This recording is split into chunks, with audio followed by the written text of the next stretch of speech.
est roi, Christ est roi, Christ est roi, Christ est roi, des rois, Christ est roi, Christ est roi, Christ est roi, des rois. Alléluia, Jésus, tu es le roi des rois.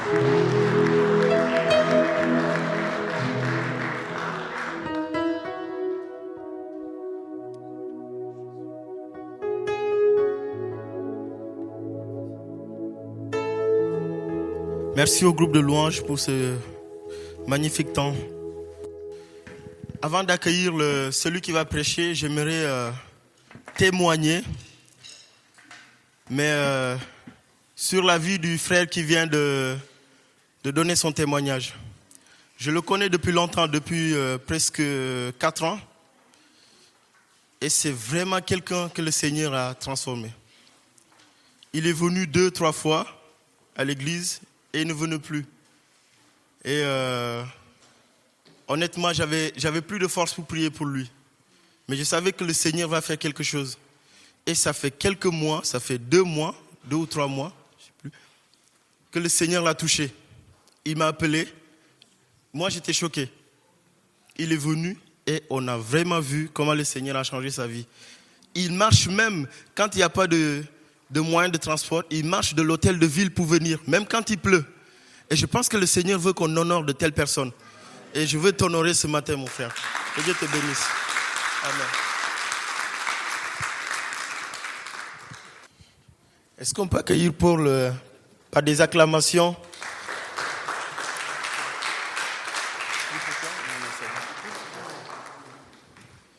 Merci Seigneur pour Paul.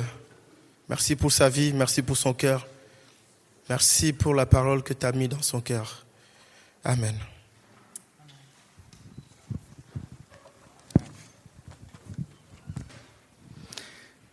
Ouais, merci pour les témoignages. C'était vraiment chouette de voir hier soir, parce que je me rappelle quand on n'était pas nombreux, déjà on rêvait de remplir la salle avec des jeunes qui louent le Seigneur, et là ça commence.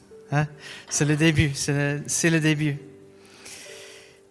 Ouais, j'ai passé, on a tous passé là l'hiver, et je voulais demander pardon un peu parce qu'on a eu du mal à faire fonctionner le chauffage cette année. Je sais pas si vous avez remarqué, mais il y avait des jours où on avait vraiment froid.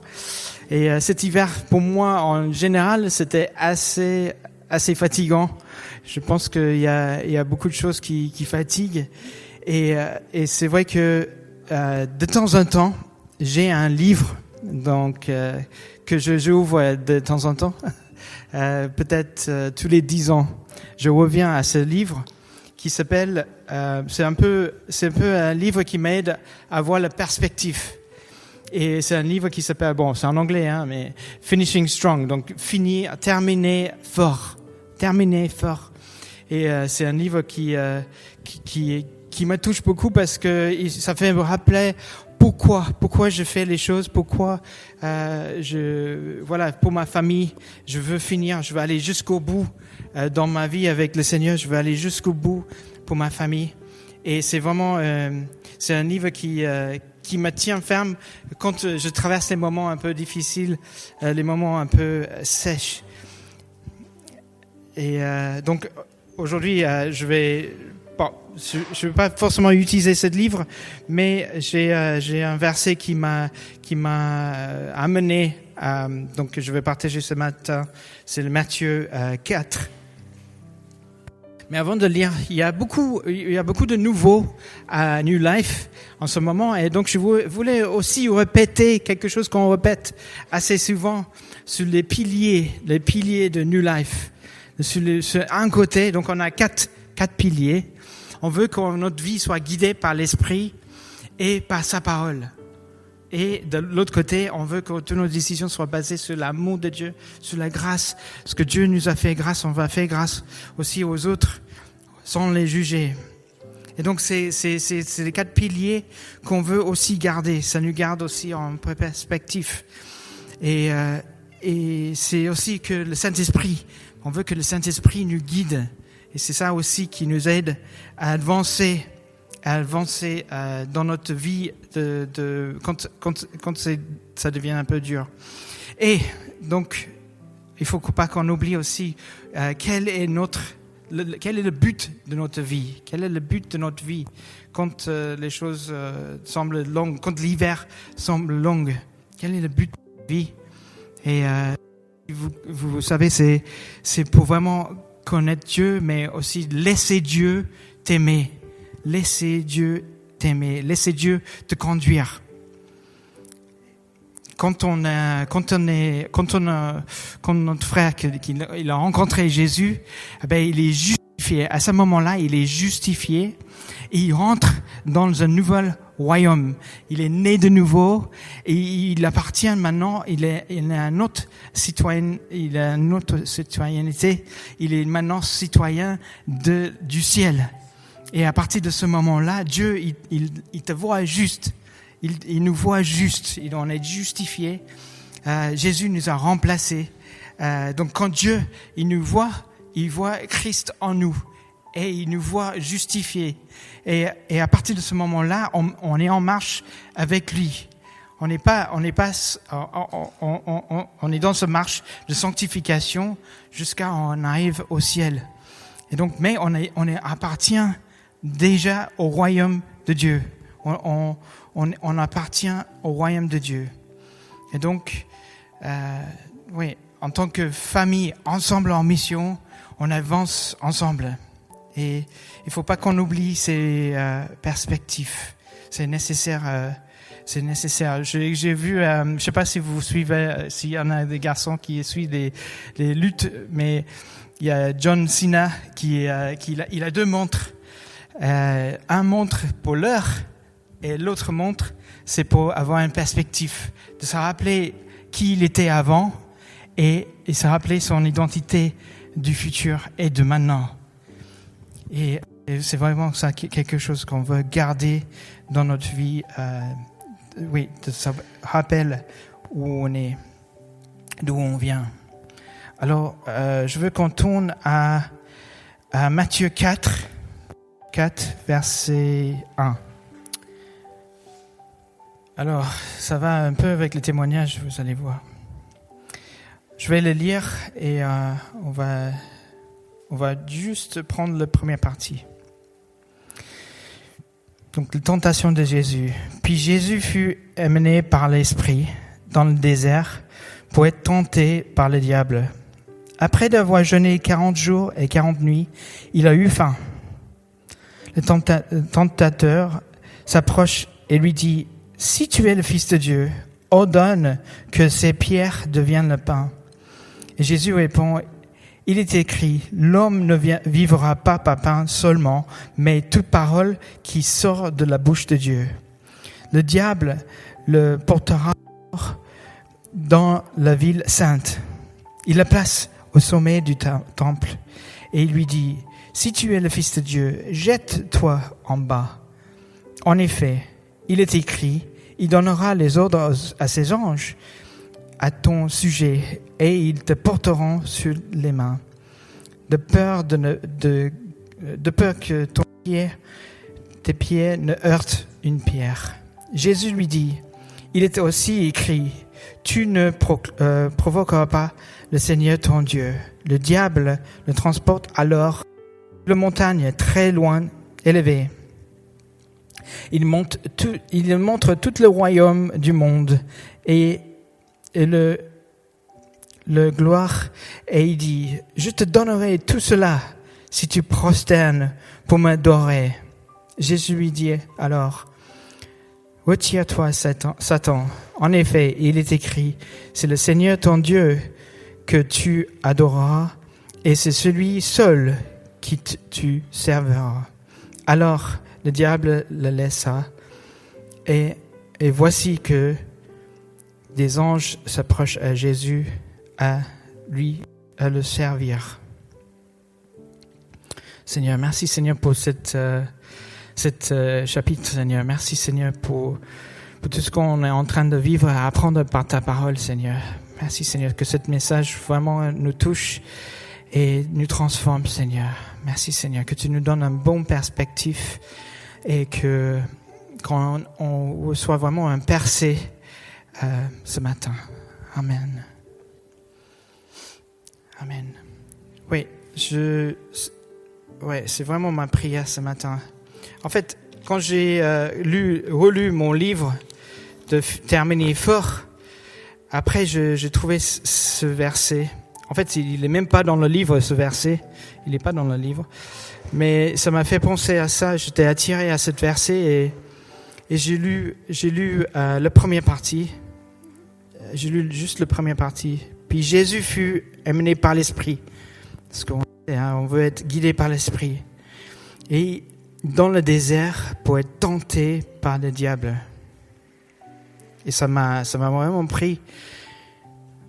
Jésus était conduit par l'Esprit pour aller dans le désert pour être tenté par le diable. Il était conduit par l'Esprit. Je laissais ces pensées, mais wow, ok, ça m'a vraiment parlé. Et je dis, ok, c'est vrai qu'on peut, après il disait, il est passé 40 jours et 40 nuits. C'est vrai on peut être tenté pour dire que, voilà, Dieu est venu faire passer par les épreuves. Il faut que le diable nous tente. Bon, ça c'est bon. C'est un peu. Il faut faire attention. Donc, ce qu'on va faire, c'est on va regarder en contexte. Donc, juste avant cela, on voit en Matthieu 3, verset 13, on voit que Jésus, il se fait baptiser. Il se fait baptiser. Et donc, il a reçu le Saint-Esprit. Et à partir de là, il était conduit par le Saint-Esprit pour la prochaine étape. Pour les prochaines étapes. Je ne sais pas vous, est-ce que vous avez déjà pensé pourquoi Jésus, il avait 30 ans là? Pourquoi le diable, il n'était pas allé le voir quand il avait 0? Quand il était bébé, il aurait pu le tuer facilement. Et pourquoi il a attendu 30 ans pour... Et c'est là où on réalise qu'en fait, le diable, il n'est pas si puissant que ça. Il connaît pas tout. Il sait pas tout. Il n'est pas omniprésent. Et c'est là où tu dis, c'est seulement quand il a reçu le Saint-Esprit qu'il a vu, c'est lui. Il savait pas qui était. Et ça m'a fait penser à mon frère aussi, parce que il a pas besoin d'avoir peur maintenant qu'il a Jésus dans son cœur, parce qu'il sait que le Satan, il est vraiment nul. Il est juste là pour voler, égorger, et maintenant il est protégé par celui qui a tout donné pour qu'on soit justifié et qu'on rentre dans son royaume. Et donc, gardez cette perspective. Gardez cette perspective. C'est vrai que après, quand on regarde les tentations de Jésus, on voit peut-être cette semaine, on est dans les groupes de vie, on peut en parler un peu plus, peut-être étudier là-dessus. Mais ce que je retire aussi, c'est que je ne sais pas si vous avez vu un clip avec un guépard avec les chiens, et ils sont en train de faire une course de chiens avec un guépard. Un guépard, je sais pas si vous connaissez, il peut courir à 120 km à l'heure. C'est une belle bête. Et en fait, la vidéo, c'est toujours les chiens qui se démarrent comme ça avec le pistolet, mais le guépard, il bouge même pas, parce qu'il sait qu'il va gagner. Il sait que les autres, ils ont perdu en avance. Il sait qu'il est plus vite. Et c'est un peu ça. Quand on voit, quand il vient avec ses tentations, ça l'affecte même pas. C'est comme si, dans notre exemple, par exemple, c'est si quelqu'un essaie de me tenter, de quelque chose d'homosexualité, par exemple. Ben ça me dégoûte complètement. Ça va même pas. Je veux dire, c'est une tentation qui existe, oui, bien sûr, mais ça me tente même pas parce que c'est quelque chose que non, je peux pas. C'est détestant. Et je pense que les tentations de Jésus, c'était un peu comme ça, où c'est tellement loin de ce qu'il vit, voilà, c'était vraiment pas un bataille pour lui du tout. Et on peut vraiment avoir cette confiance en Jésus à ça. Et dans son première réponse, donc quand il a dit « Est-ce que tu es le Fils de Dieu ?» il répond par le pain. Il dit « L'homme ne vivra pas seulement par le pain. » Et quand on regarde le mot pain en hébreu, bon, il y a des chiffres aussi derrière en hébreu, donc c'est 490. Bon, il y a encore beaucoup de choses, mais c'est lechem, comme Beth lechem. Et ça veut dire aussi complet, ça veut dire parfait, ça veut dire terminé. Et je sais pas si le diable il a rendu compte. Voilà, il a déjà mis le doigt dessus. C'est terminé. Moi, je vais terminer fort. C'est terminé. Et je vais vivre cette vie parfaitement. Et je vais compléter ce que Dieu m'a envoyé de faire. Donc, je ne peux pas vivre par le pain seulement, mais par toute parole qui vient de Dieu. Et la parole de Dieu est juste. La parole de Dieu est éternelle. Et la parole de Dieu est puissant. Donc, 1 Colossiens, donc quelques versets quand même de mon livre. 1 Colossiens. Vous qui étiez autrefois étrangers et ennemis de Dieu par vos pensées et vos œuvres mauvaises, il vous a maintenant réconciliés par la mort dans son corps de chair pour que vous faire paraître devant lui saint, sans défaut et sans reproche. Mais il faut que vous restiez fondés, et ébranlés dans la foi, sans vous détourner de l'espérance de l'évangile que vous avez entendu. Donc ne regardez à droite et à gauche, c'était en Josué. Colossiens 3 nous encourage aussi de tenir ferme. Colossiens 3, verset 23. Dans la crainte de Dieu, tout ce que vous faites, faites-le de tout votre cœur, comme pour le Seigneur et non pour les hommes, sachant que vous recevrez du Seigneur un héritage pour récompense. Donc, travaillez pour le Seigneur. Fortifiez-toi. Dans la Bible, il y a des exemples des hommes qui ont terminé bon. Il y a quatre catégories. Il y a des hommes qui ont fini tôt. Ils ont fait leur mission, mais ils ont raté sur le chemin. Mais voilà, un exemple de ça, c'est Samson. Samson il a raté un peu, mais il est revenu. Il a demandé pardon. Enfin, rétabli. Ceux qui ont terminé mal, comme Saül et Solomon. Saül qui a vraiment tourné son dos à Dieu à la fin. Et même, il voulait tuer David. Après, il y a ceux qui ont terminé un peu comme ci, comme ça, comme David d'ailleurs, qui a terminé avec beaucoup de femmes. Qui a terminé en tuant même ses soldats pour cacher son péché.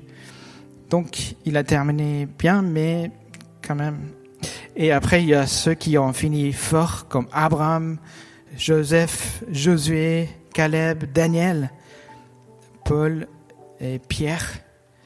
Et donc, c'est eux qui sont nos modèles qu'on veut terminer fort dans la foi. Donc il y a des embuscades, mais mais il y a quand même, oui. Donc, on a vu aussi que, je veux juste terminer peut-être avec une question parce qu'on veut tous avoir le succès dans notre mariage, on veut avoir le succès dans notre famille, on veut avoir le succès spirituel, on veut avoir le succès dans notre travail, dans notre vie sociale, dans notre vie récréationnelle aussi, dans le sport, dans notre intelligence. Mais ma question ce soir, c'est, pourquoi pas toi? Pourquoi pas toi? Pourquoi pas toi qui termine fort? Pourquoi pas toi qui va garder le cap, qui va être cet exemple pour nous, pour chacun? Et je pensais, il y a quelques années, je pensais qu'être équilibre, c'était quelque chose de bien. Mais finalement, je commence à dire, oui, mais si on est équilibre, il y a certaines phases dans notre vie, en fait, où il faut vraiment avoir cette percée. Quand on est étudiant, il faut quand même qu'on bosse beaucoup pour avoir cette percée, pour avoir cette intelligence, pour passer l'examen. Et ça veut dire qu'on n'est pas très équilibré parce qu'on n'a plus beaucoup de temps pour le sport, pour famille, pour autre chose. Et je pense que c'est quand même intéressant de voir, même quand on suit d'autres prédications, par exemple, on voit il y a les pasteurs qui ont vraiment eu un percé sur un sujet, et on peut vraiment apprendre les choses de eux à ce sujet-là, parce que en fait ils ont quand même eu ce percé sur un secteur, sur par exemple le foie, sur il y en a tel qui a, je pense à Andrew Womack, qui a vraiment cette percée pour tout ce qui est esprit, âme, corps, sur la grâce, et on peut le suivre là-dessus, et c'est vrai que on veut avoir ces modèles, et on veut donc avoir, il faut pas qu'on ait peur de travailler sur et perdre même notre équilibre un petit peu. Donc je disais toujours qu'on a besoin de 4 personnes. On a besoin d'un modèle.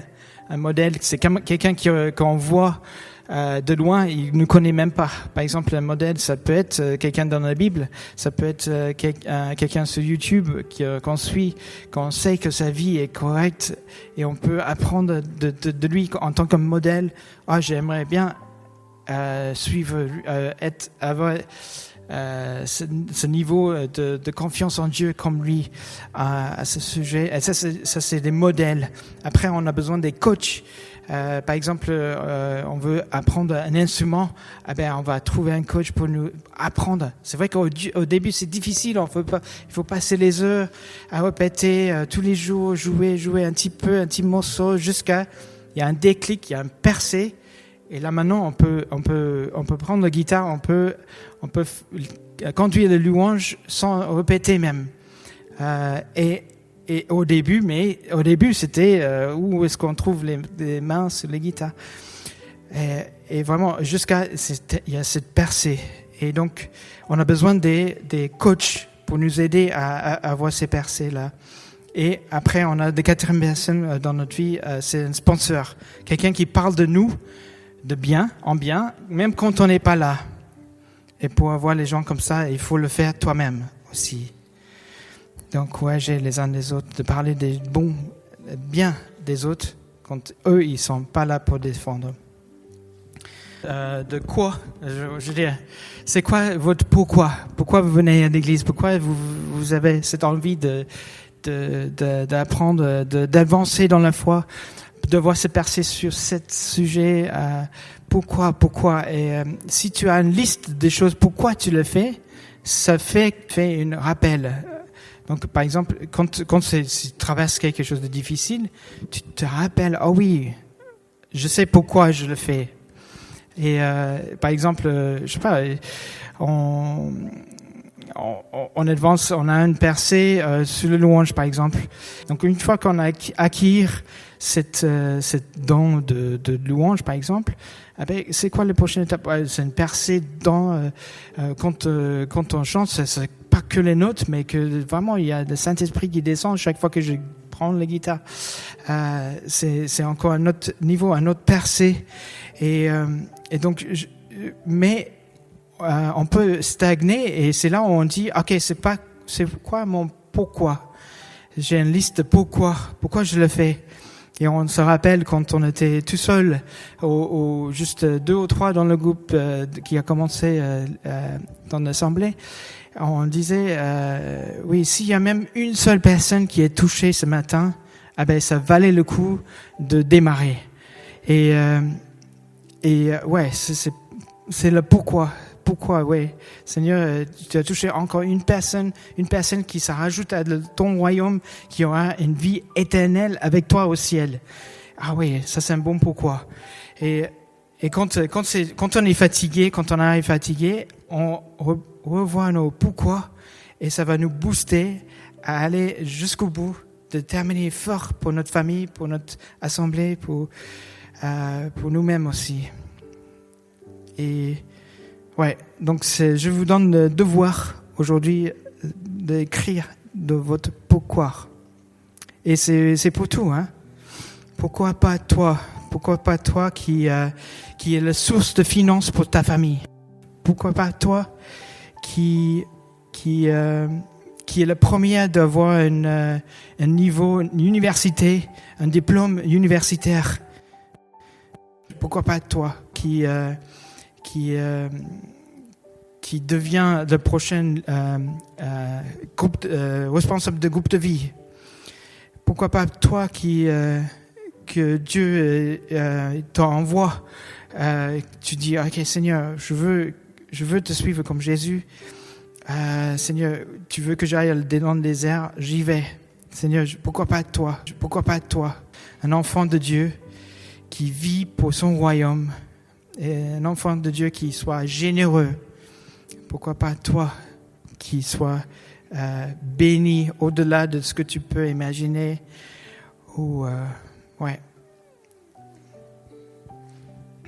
Donc, ouais. Donc je vous ai donné beaucoup de devoirs là, une liste de pourquoi tu le fais, et une liste pourquoi pas toi de faire des choses. Et c'est un peu comme un peintre. Un peintre, il va pas juste commencer à peindre. Il va imaginer la peinture, à quoi ça va sembler, et après il sort ce qu'il avait ce qu'il a reçu sur le papier.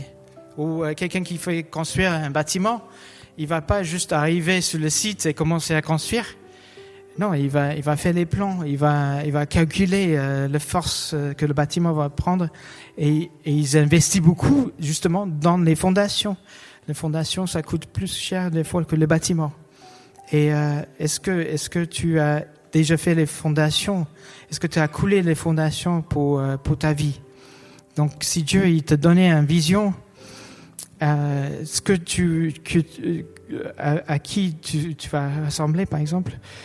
Dieu te dit, je te vois, ou tu te vois vraiment implanter des églises, par exemple, ou tu te vois être enseignant, enseigner à l'université au haut niveau, mais il n'y a personne dans ta famille qui a fait des études. Bon, si c'était quelque chose comme ça, c'est que Dieu qui peut te donner un truc qui semble vraiment impossible. Et donc, mais couler quand moi, je m'appelle, je grandis en Afrique du Sud, et je sais que j'ai reçu dans ma classe que j'allais aller être en France. Mais j'ai aucun contact avec la France. Je connais personne qui parle français. Mais je l'ai gardé dans mon cœur. Et quand on a fait les échanges, parce que dans nos églises, on peut faire les échanges. Donc, il y avait des étudiants qui sont venus de Nîmes, dans mon église au Cap. Ils ont passé une année et on a fait des choses ensemble. Et pour notre église, et là, je pris le contact parce que je savais que, ça c'est un important trait pour mon rêve que Dieu m'a donné. Et donc j'ai pu venir 1 an et faire 1 année. Et donc vraiment aussi si Dieu te donne quelque chose, fais attention à qui tu partages ton rêve. Parce que des gens qui n'ont pas de rêve, par exemple, ils vont te voler ton rêve. Ils vont te convaincre que c'est pas une bonne idée. Et si Dieu t'a mis un rêve dans ton cœur, garde-le précieusement. C'est comme le chant de persévère. Parce que Dieu, il va vraiment, il a les plans pour toi. Il a le plan vraiment merveilleux pour toi. Donc, garde-le précieusement. Partage-le que avec les gens qui ont cette envie de grandir aussi, qui vont te booster aussi. Donc, fais attention à ça aussi. Bon. Merci Seigneur. Merci Seigneur pour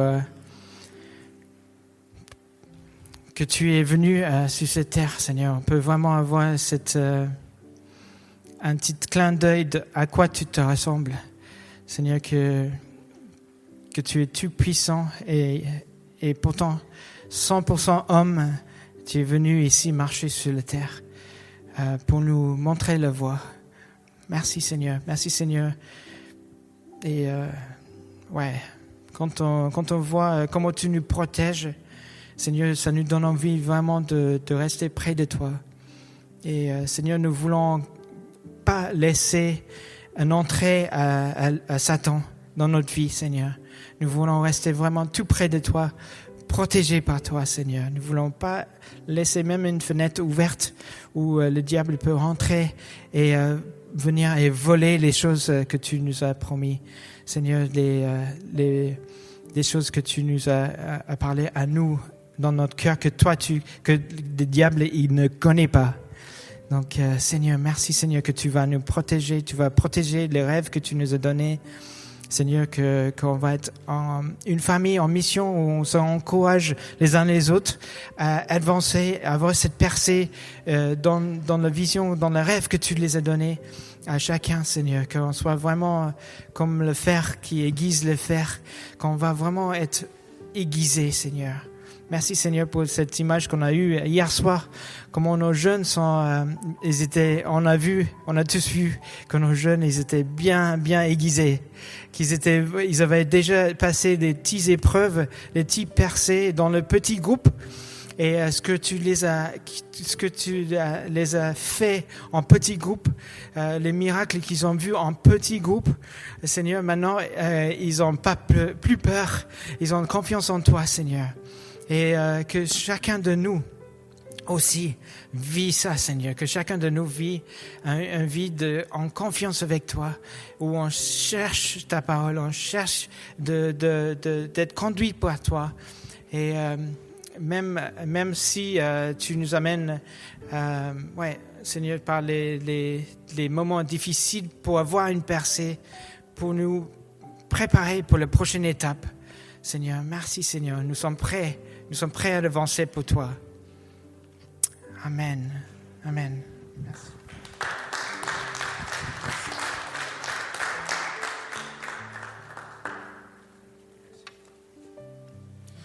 Oui Seigneur, merci.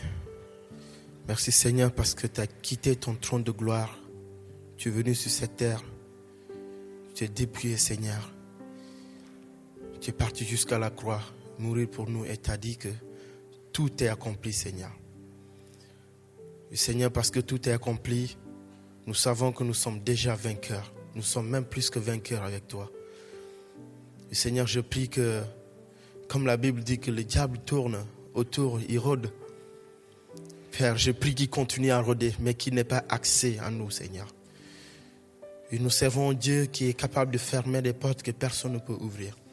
Alors je prie que ces portes soient fermées, qu'il n'ait plus accès à nous. Et Seigneur, tu as fait de nous de nouvelles créatures et que toute chose est devenue nouvelle dans nos vies. Je te remercie, Seigneur, pour ce que tu as fait. Sois béni, Père. Amen. Nous sommes au terme de ce culte. Juste pour rappel, il y a des formations pour le baptême. Si vous voulez vous faire baptiser, il y a une formation. Venez nous voir tout de suite après. Il y a aussi une formation sur l'évangélisation. On a écouté un message sur l'évangélisation il y a quelques jours, on va dire. Donc, il y a cette formation. Il y a beaucoup d'autres formations. Donc, si vous voulez en savoir plus, venez nous voir juste à la fin du culte.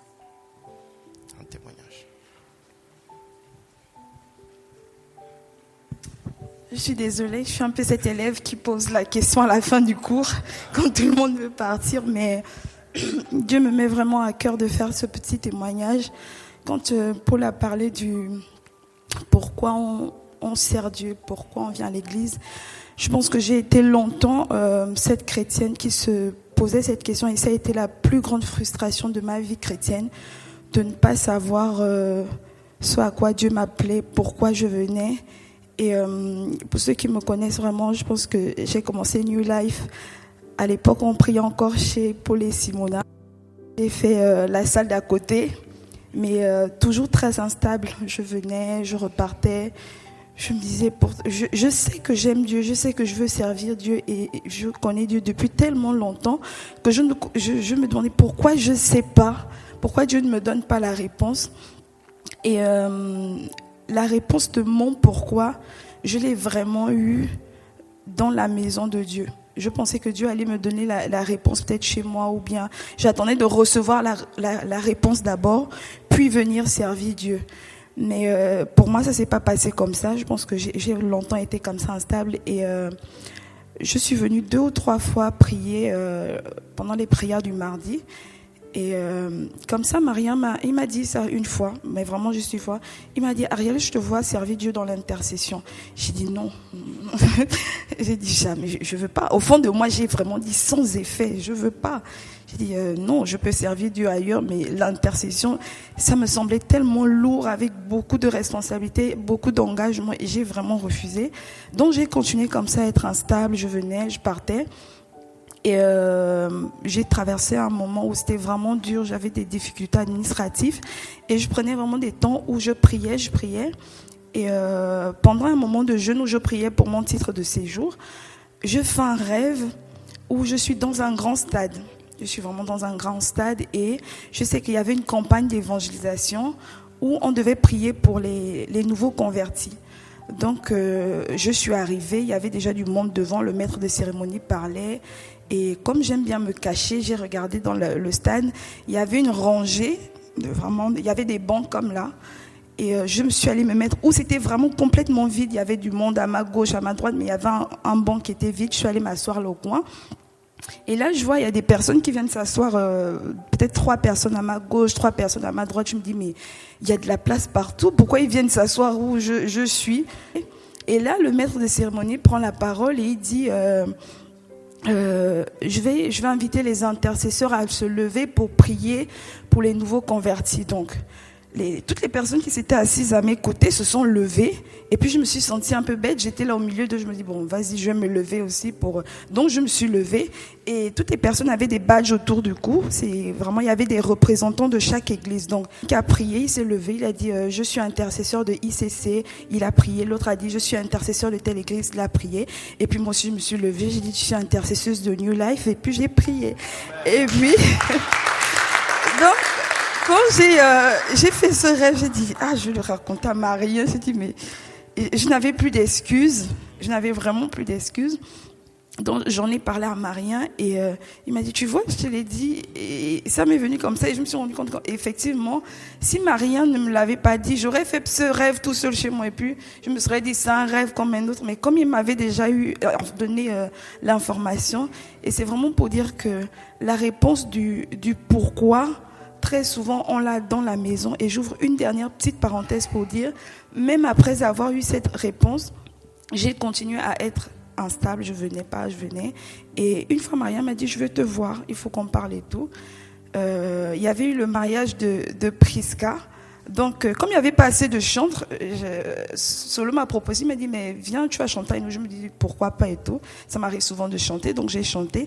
Après ça, Solo a commencé à dire, mais rentre dans le groupe, Marien, il faut la prendre. Il m'a dit, mais si, elle doit être là, mais elle me fuit. Nous sommes rentrés le soir, il m'a intégré dans le groupe de jeunes. Donc j'ai fait un message à l'SD, j'ai dit, Marien m'a intégré dans le groupe de chantres, et je ne veux pas, je ne sais pas comment lui dire. Leslie m'a dit, c'est Marien, quoi, il va comprendre, il faut lui expliquer. Donc, on a eu la réunion, il m'a posé des questions, il m'a dit, pourquoi tu es si instable, qu'est-ce qui ne va pas? Je lui ai ouvert mon cœur, on a parlé, il m'a dit, ok, d'accord. Et là, j'ai profité, je me suis dit, bon, c'est le bon moment. J'ai dit, Marien, je ne veux pas être dans le groupe de chant. Il dit, je comprends bien. J'ai dit, je peux faire autre chose et tout. Voilà, je ne veux vraiment pas. Il me dit, tu sais pourquoi je te mets dans le groupe de chant? J'ai dit non. Il me dit, c'est parce que tu te caches tout le temps. Et ma volonté, c'est vraiment de t'engager et te donner le courage de revenir. J'ai dit, non, je ne sors pas du groupe. Il m'a dit, non, tu vas continuer à venir jusqu'à ce que peut-être j'estime que voilà, tu peux faire autre chose. Peut-être c'est pas ce que Dieu veut que tu fasses dans sa maison, mais tu vas rester. J'étais déçue. J'ai dit, mais comment ça se passe? Et c'est ce qui s'est passé depuis que on a eu cette discussion. Je n'ai pas arrêté de venir. Je suis venue à toutes les répétitions. Je suis revenue tous les dimanches, alors que je faisais un dimanche une fois tous les 3 mois. Et c'est vraiment pour dire que je bénis le Seigneur d'avoir qu'on ait des responsables au fond qui nous connaissent, qui savent comment nous parler, comment nous responsabiliser dans sa maison. Et vraiment pour dire que la réponse de notre pourquoi, comme Paul l'a dit, il y a peut-être des gens qui ne savent pas ce à quoi Dieu les appelle. On ne l'aura qu'en servant dans la maison de Dieu, en faisant peut-être des choses pour lesquelles il ne nous appelle pas, mais il y a une personne, un frère qui aura cette parole pour nous, qui va nous dire quelle est notre réelle mission dans sa maison. C'était tout. Merci.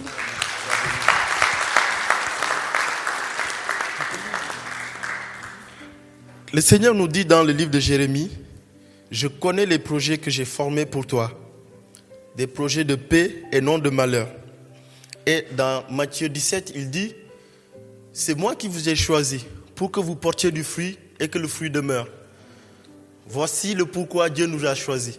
Maintenant, c'est à nous de travailler à ça. Voilà. Je vous souhaite bon dimanche et une bonne semaine. Amen.